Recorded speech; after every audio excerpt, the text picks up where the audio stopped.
The Locked Room by Porbert Letumley.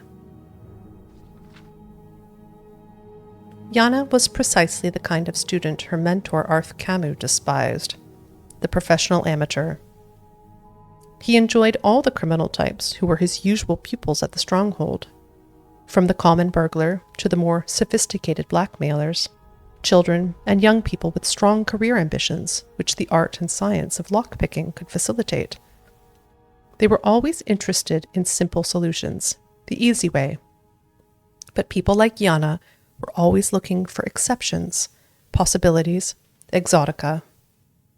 For pragmatists like Arth Camus, it was intensely vexing. The Red-Guard maiden would spend hours in front of a lock, prodding at it with her wires and picks, flirting with the key pins and driver pins, exploring the hull with a sort of casual fascination that no delinquent possesses. Long after her fellow students had opened their test locks and moved on, Yana was still playing with hers. The fact that she always opened it eventually, no matter how advanced a lock it was, irked Arth Camus even further. "You are making things much too difficult," he would roar, boxing her ears. "Speed is of the essence, not merely technical know-how. I swear that if I put the key to the lock right in front of you, you'd still never get around to opening it." Yana would bear Arth Camus' abuse philosophically. She had, after all, paid him in advance. Speed was doubtless an important factor for the picker trying to get somewhere he wasn't supposed to go, with the city guard on patrol behind him, but Yana knew it wouldn't apply to her. She merely wanted the knowledge. Arth Camus did everything he could think of to encourage Yana to move faster. She seemed to perversely thrive on his physical and verbal blows, spending more and more time on each lock, learning its idiosyncrasies and personality. Finally, he could bear it no longer. Very late one afternoon, after Yana had dawdled over a perfectly ordinary lock, he grabbed the girl by her ear and dragged her to a room in the stronghold far from the other students, an area they had always been forbidden to visit. The room was completely barren, except for one large crate in the center. There were no windows and no other door except for the one leading in. Arth Camus slammed his student against the crate and closed the door behind her. There was a distinct click of the lock. "This is the test for my advanced students," he laughed behind the door. "See if you can escape." Yana smiled and began her usual slow process of massaging the lock, gaining information. After a few minutes had gone by, she heard Arth Camus' voice again call out from behind the door. "Perhaps I should mention that this is a test of speed. You see the crate behind you?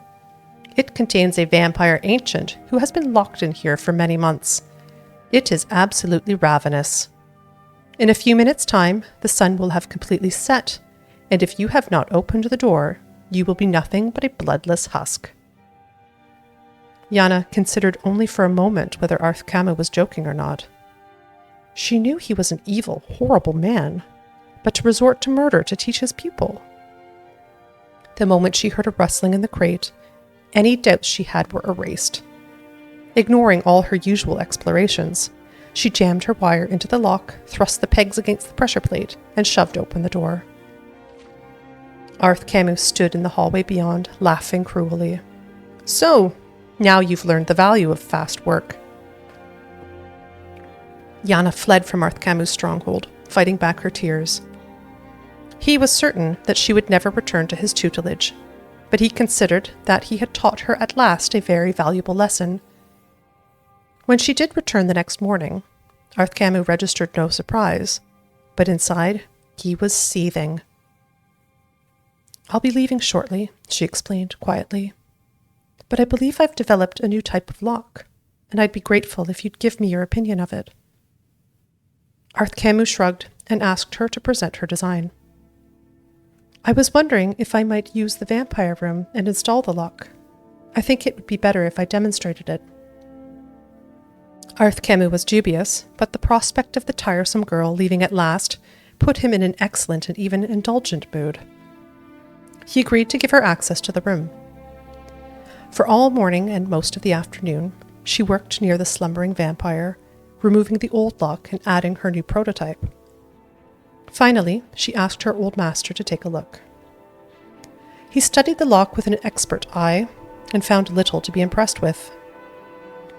"This is the first and only pick-proof lock," Yana explained. "The only way to open it is to have the right key."